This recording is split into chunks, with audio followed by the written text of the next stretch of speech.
All right, you lovely horses. It's time to dust off your starter jackets, rip off those tearaways and blow into your game cartridges. I'm Sam Blanford. I'm Pat Sellers. And I'm Sean Kelly. I'm Simon Blanford. And we wish it was the 90s. Well, it's great to welcome you back, loyal listeners. We have a special episode coming up, not only because you have the Big Four today, but we are looking at a pined for edition of This Week On, because This Week On, Father Ted, on April the 5th, 1996, the 5th episode of the second season of this outstanding series, Father Ted aired A Song for Europe. Before we get into our memories of Father Ted, Sean, you want to hit our fans and potential new listeners with a bit of social chat?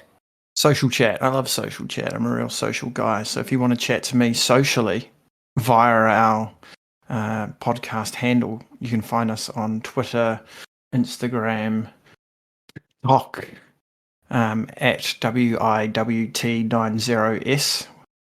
Also, we've got a YouTube channel that's surprisingly active at the moment.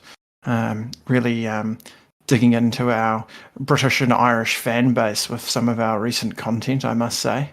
Yeah, that's how you can hit us on the socials. Also, we would really love a little review or some 5 stars on your podcast provider of choice, because I'm surely that's good for the algorithms. And, you know, maybe tell a friend.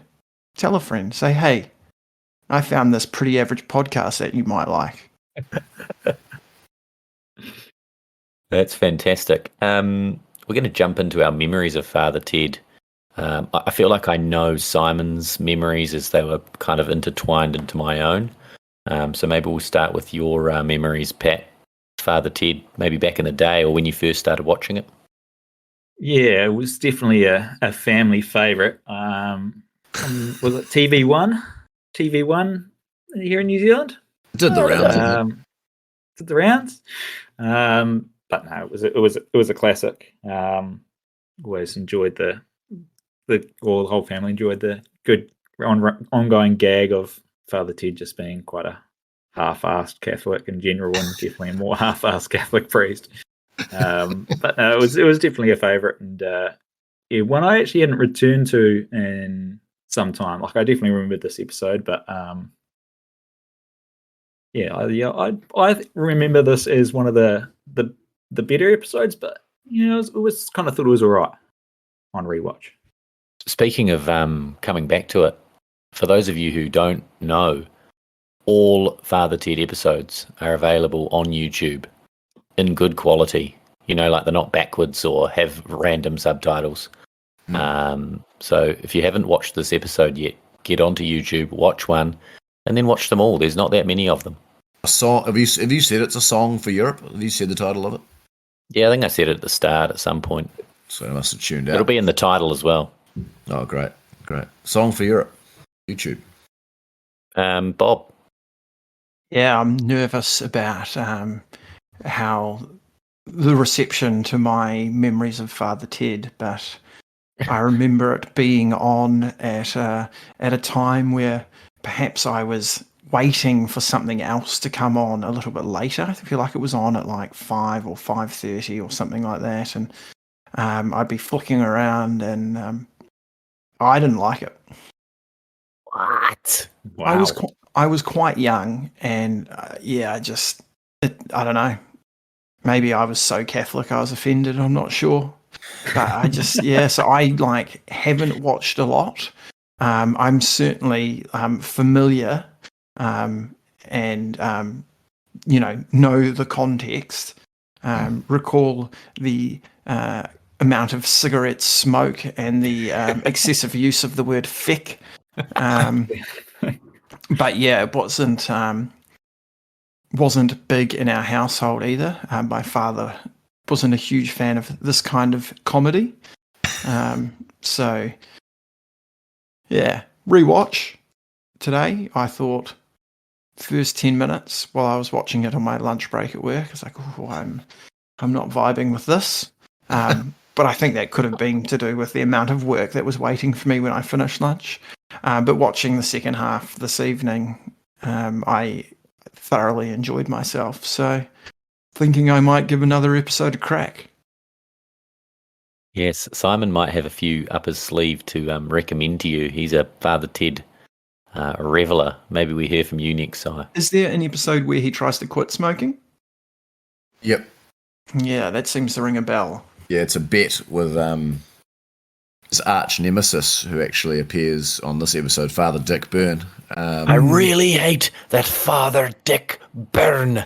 Yeah, they have a sort of a contest. I think it's for charity or for Lent or something, and yeah, it's a very good episode. I think he has to, Dougal has to give up roller skating, and Jack has to give up drinking, I think, and they all go through hell, and then they take a visit to Rugged Island, which is where Father Dick Byrne lives with his Dougal and Jack equivalents, and they look into the room, and Dick is smoking, the Dougal equivalent. Cyril is riding around on roller skates in the lounge, and the old priest is drinking, as they've been going through hell for 6 weeks.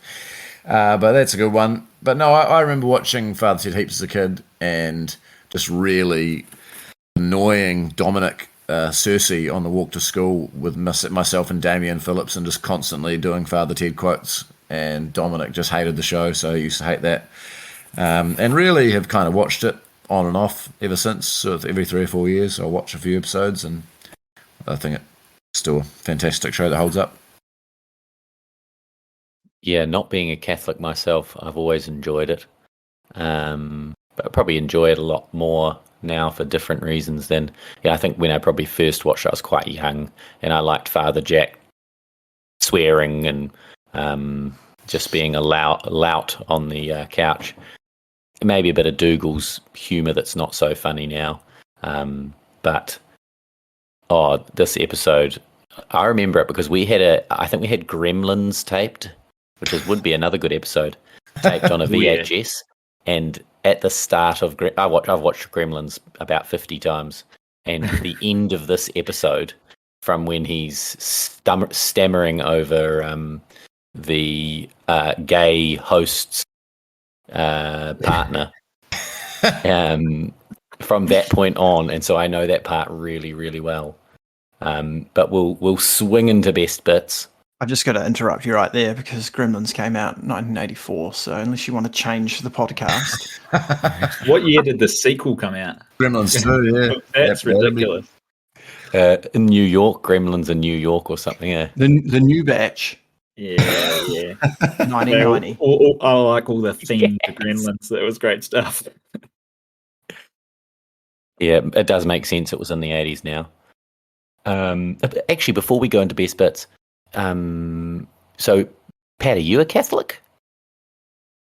I reckon that might have been one of the reasons maybe our family really enjoyed it, because we were very half-assed Catholics.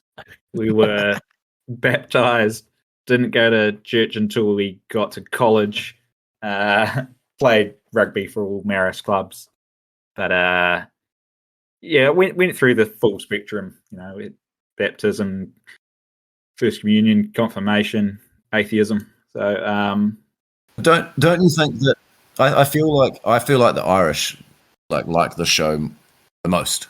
I think that they can sort of appreciate some of the things in it, and Sarah Jane at work, she's an Irish Catholic, and I think when Dermot Morgan died, the president Mary Robinson actually went to his funeral, so I think he was pretty beloved. It wasn't like he was hated, I think, by the vast majority of the Irish.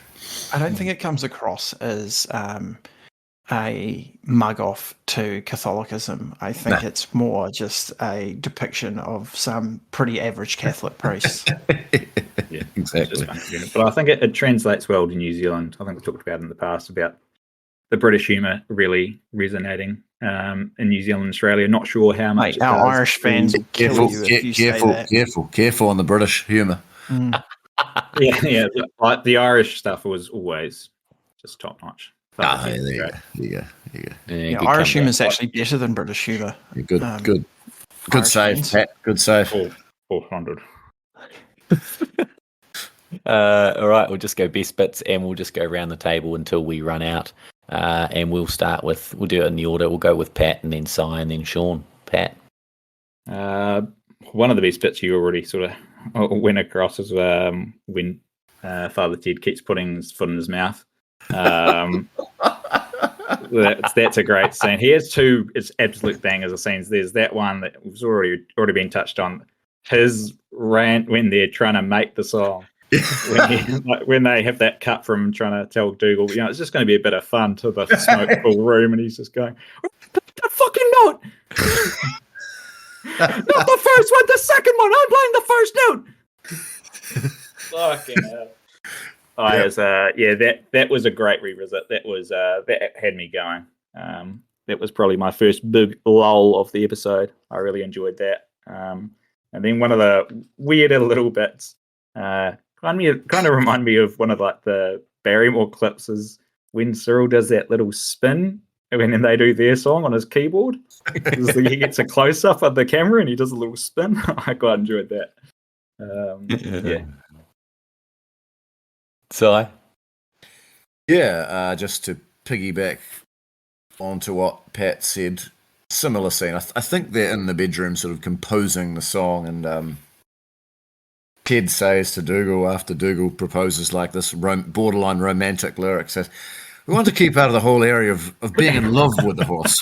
Yeah, that was fucking good. Which I quite enjoyed.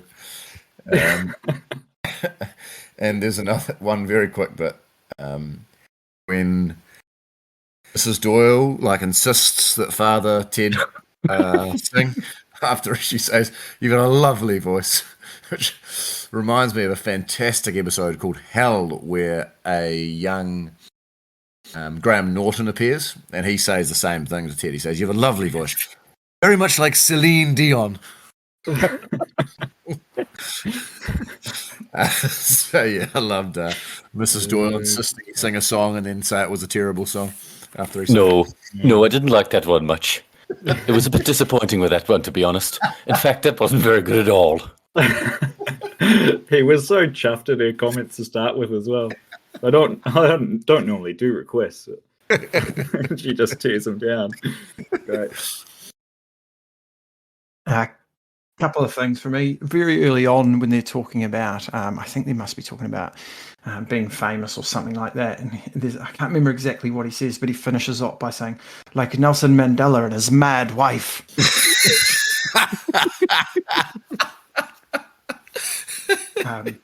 And when they're planning what to sing and stuff like that, he says, "You can forget about ICT and Scoopy Dog." But probably my favourite part, and was funny for me for two reasons. I did a Sam and was watching at 1.5 speed. And when I changed it to 1.5 speed, it was just when they were meeting the producers of the show. And Fred, who is, you can't understand and talks incredibly fast, was just like, and I was like, okay, 1.25. Okay, back to normal speed. And I was like, absolute, Fred was phenomenal. Is his last name Rigford or something? It's Rickwood. Oh, Rickwood. I had Rickwood written down, but I'm not sure. Ted during that conversation, any conversation when he's talking absolute gibberish is so good. His face, he kind of like goes ha ha ha ha, and then he looks to the side and pulls a really awkward face to the camera. My favourite bit was when Mrs Doyle was fawning over Ted's voice. But the bit that I really liked was they're in bed and Ted's like, Dougal, I don't want to jump to conclusions and get us all excited, but I think we're definitely going to win. Yeah, he loves to get really well ahead of himself. Did someone, we were talking about this before, but I was reading my notes, so I missed it. Did someone mention the part where they play My Lovely Horse for Father Jack and Mrs Doyle? and Father Ted goes, "Well, what did you think in general?" And then Jack shoots the guitar. Right. It's definitely a great bit. Yeah, got a sawn-off shotgun from out of nowhere. Just to piggyback on how Ted gets excited. I think at some point he jumps to conclusions about American tour dates. Yeah. They're going to win. Yeah. Which Talking is about getting the press gifts or something for their first press conference. At the end as well, when they're kind of gloating about winning, and he's trying to get Dick out of the room, Ted says, "Count your grapes before they hatch." What was all your favourite parts of the music video? Oh, that was what I had as a filler. The things I think you should be able to vote for are Ted skimming stones, Yep. the beach ball in the pool, Oh, yeah, that was great. table tennis, Table tennis. and the picnic. Table tennis for me wins hands down. Dougal playing a shot and then looking at the camera and smiling like an idiot after each shot. You just cannot beat that. And then Ted hitting it into the net and then like face palming and laughing whilst he hit it into the net. It's just absolute brilliant. Michael Barrymore would be proud. Please be careful what you say about Michael Barrymore. I've read that YouTube comment. I replied. Yeah, definitely table tennis. I also don't mind the throwing lumps of sugar on the horse either. I like the beach ball in the pool. That was the best bit that got me. The table tennis had their reactions were really good though. That made that. Yeah. I got one more. Yeah, just on the all the homosexual jokes and how he's like freaking out about it. I think he says it must be fun. The whole rough and tumble of homosexual activity. Must be fun. The guy calls him out. It's like, I think the Catholic Church is only definitively completely against it. And he says something along the lines of, "Oh, the Pope says things he doesn't normally mean, you know." I was when that guy said that he was his partner. I was very nervous for how they were going to handle it, but I thought they handled it really well. Like that holds up. That's not like, you know, like you can watch an episode of Friends, you're like, oh God, that's homophobic. But it actually, like, he's just a bumbling priest. Yeah. That's very well said. He's just a bumbling priest. I also loved how when him and Dick are arguing and they have a bet, and Dick says, £4. And Ted like visibly blanches at the £4 bet and then just reluctantly accepts. I thought it was a great bit. Also, like how Dick then treads back on the 1 million points. yeah, that's good too. Yeah. I just right at the end when the credits are rolling and they're getting no points after no points, and Ted's face just slowly goes from like accepting to putting a durry in his mouth and looking extremely disappointed. Yeah, that's good. We liked it. They're always really good with that. When they roll the credits through, like the last scene, it's always a good scene. But yeah, it was good when he sparks up that durry live on TV. Any other best bits or quotes? We've done a pretty good job.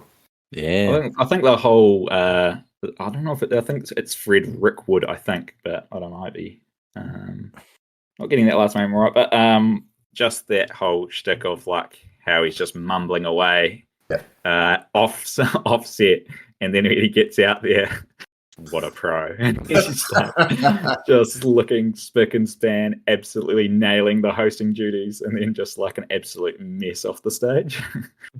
I really enjoyed just that shtick.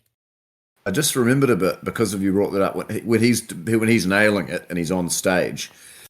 You might have noticed it had like a list of all the acts that were about to come out for the Yeah, I saw that. Which is great actually. After you said the British thing earlier, because one of the acts was called "You Dirty English Bastards," which the Irish would have absolutely revelled in when they saw that act. It was fantastic. I didn't notice that. I was wondering if they were the only two acts after watching this. there was some interesting. There's some real long band names, Yeah. and short song titles, and vice versa. There's actually one other part that I forgot about. That's quite early on. That's real funny. I thought it was quite funny, where Dougal says, "I've got Eurosong fever, Ted. Oh God, yeah, I love the Eurosong competition. I just can't wait. What time is it?" So he goes, 1:30. 1:30, and the competition's on in May.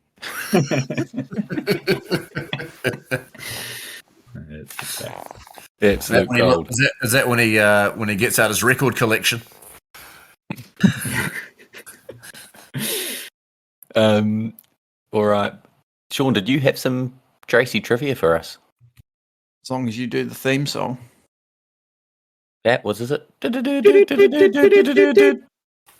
Tracy trivia. Just a couple for this one. So Father Ted introduced the word feck to the English language. It was already very common in Irish English, but not used anywhere else. And use of the word feck in an expletive sense became interchangeable with the word fuck after Father Ted was aired, though it doesn't have the same sexual connotations. Nice trivia. So Dermot Morgan, who plays Ted, announced that he was leaving the series after series 3. He wanted to move on and do other roles, and unfortunately died of a heart attack the day after filming the final episode. Nutty, eh? Yeah, it's pretty sad. Genuinely tragic. Yeah. This one's quite interesting. Radiohead, very selective about letting movies and TV shows play their music, but were very big fans, so allowed their song Exit Music for an episode. I can't see what episode it was. And yeah, that'll probably do for Tracy trivia. If we do another episode, I can always bring more to the table. Yeah, nice. Very sad that Father Ted didn't get to go on, but Father Dougal did with his iconic role in My Hero as Thermo Man. I'm guessing that's a random movie you've watched. It was a real bad sitcom that he backed up Father Ted with. Terrible sitcom.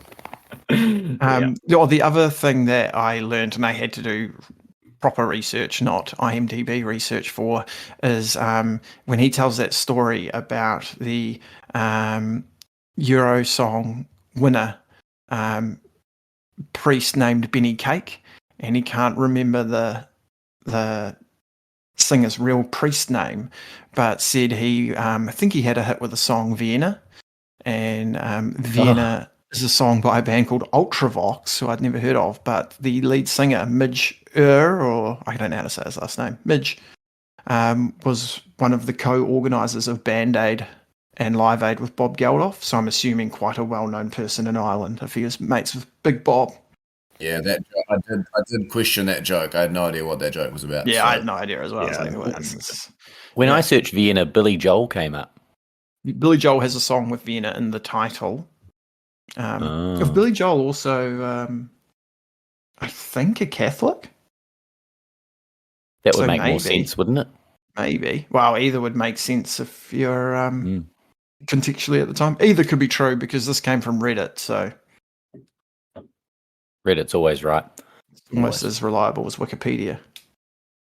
All right, Pat, MVP of the episode. It's got to go to Father Ted. I think between his big rant early on when they're writing the song and just him bumbling through, still trying to grease the host of the production, is above and beyond, I think. So I'll go MVP, Father Ted. Anything different, Simon or Sean? Nah, definitely Ted. From the moment he says quietly to Dougal, get the guitar, and Dougal said, no, Ted, I thought, just get the guitar! After a phone call from Dick Byrne, he was brilliant the whole time. I think it kind of showed his range as an actor. I mean, he's not some amazing dramatic actor, but the anger, the ridiculous singing, the bumbling fool, awkward fool. He did lots this episode. I thought he was great. Skimming stones. Skimming stones. I tried not to pick Father Ted, but it's impossible because in terms of like every single other character is a supporting player here. This is, so it's, and he is phenomenal. It is just every scene. I mean, he is in every scene, but and it's always good. He handles his like physical comedy is quite subtle, but also just really, really good as well. Like his reactions to things and he's perfect. Yeah, Ted Crilly sweeps the floor with the MVP conversation. I feel like we might get a few differing opinions on the best supporting actor, and let's go reverse this time. Sean, definitely going with Fred. Fred. I feel like Fred was the inspiration for the Pikeys and Snatch. Mm. And I say that Pikeys with inverted commas, speech mark to be accurate from the film. I would never actually call someone a Pikey. Thank you, nice. Travelers. Si? I don't really know about that. I don't even know the guy's name, who is Fred's partner. But Fred's partner, who was the main guy, sort of talking about papal infallibility with Ted, was kind of like the straight man to that scene, and I thought that scene was fantastic, and it needed a straight man between Fred's mumbling and Ted's bumbling, and I thought he played that straight man really well. So I'm going to give it to Fred's partner, who Arles Hedges. Who did say to Ted in a joke I definitely didn't get when I was 11 that we're really looking forward to your entry.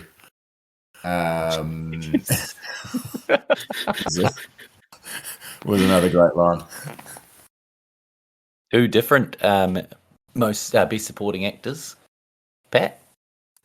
I'm gonna stick with Fred, which I think is Fred Rickwood. I really enjoyed that bit of him being an absolute pro when he got out into the stage. It's interesting. This whole podcast, we've very rarely. I don't think we've mentioned Dougal barely at all. Dougal honks. Nah, Dougal's real. Dougal's good. I love Dougal. You watch it more. Dougal is really, really good. There's obviously like the dumb Dougal jokes, which aren't as good, but there's some. Dougal's really good. He's not my best supporting actor. It's Mrs Doyle for me. She is. I think she's one of my favourite characters, and I think just purely that bit at the start with Ted tipped it over for me, and then at the end, her reactions to them getting syrup points. I'm a Mrs Doyle reveller, and to your point on Dougal, when Simon talked about the episode where they give up stuff for Lent or whatever, and mentioned the fact that Dougal had to give up roller skating, that instantly had my attention.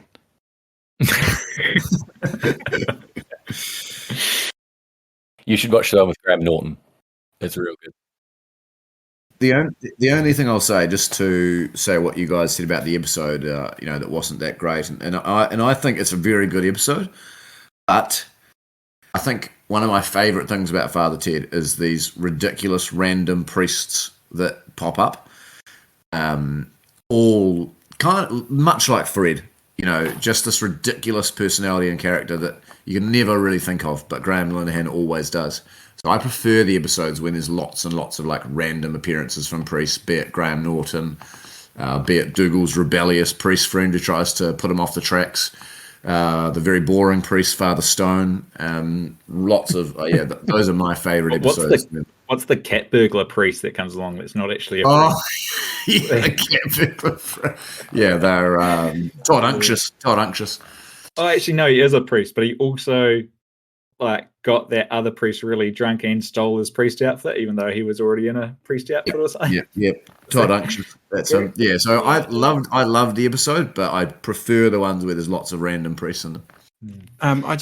So did you mention the writer's name just before, Si? Yeah, Graham Linehan. Yeah, so he popped up quite a lot in the when I was doing my Tracy trivia research. Yeah. And you're also a writer on the It Crowd and a show called Motherland, which I haven't heard of, but the It Crowd, pretty good stuff.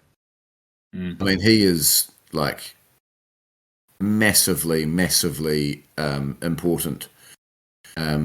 If you think about the stuff he's done, Father Ted, Black Books, the IT Crowd, those are three pretty iconic shows. Sam, can you edit it so that I say the IT Crowd instead of the It Crowd? Yeah. Definitely keeping that in. And I think he's off on again. He's completely gone off the rails of late, Graham Linehan, but he certainly has. IMDb picture makes him look like an interesting character. Yeah, he's definitely not the most popular bloke in the world right now, and fair enough, but yeah, he's done 3 outstanding shows. What's his name? I've got to Google him after this to find out what the hell's going on. But Graham Linehan. Yeah, but if and spell it Linehan. All right, while you guys are Googling, I think that might be time for us to sign off. Actually, Sam, I've got a new segment for us. Oh, shit. Nice. For the end of episodes, when relevant, this new segment is called My Wife Suggests. The theme song is to the tune of Shihad's great hit My Mind's Sedate. My wife suggests, my wife suggests, my wife suggests.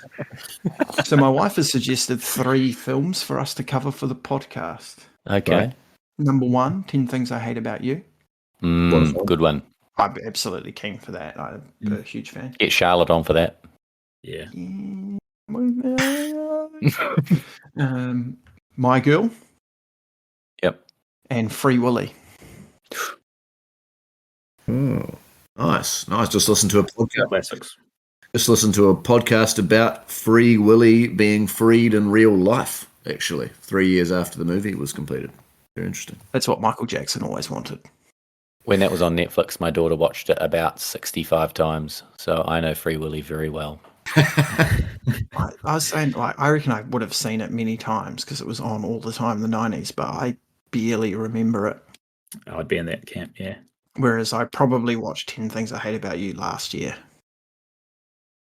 Yeah, Randall will be my first pick in the character draft for that one.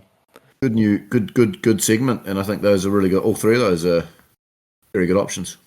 And there's also the My Mate Suggests. Strategies is still messaging me about Mortal Kombat Annihilation. Yep. I'll see you there, Stratty. Yeah, next week.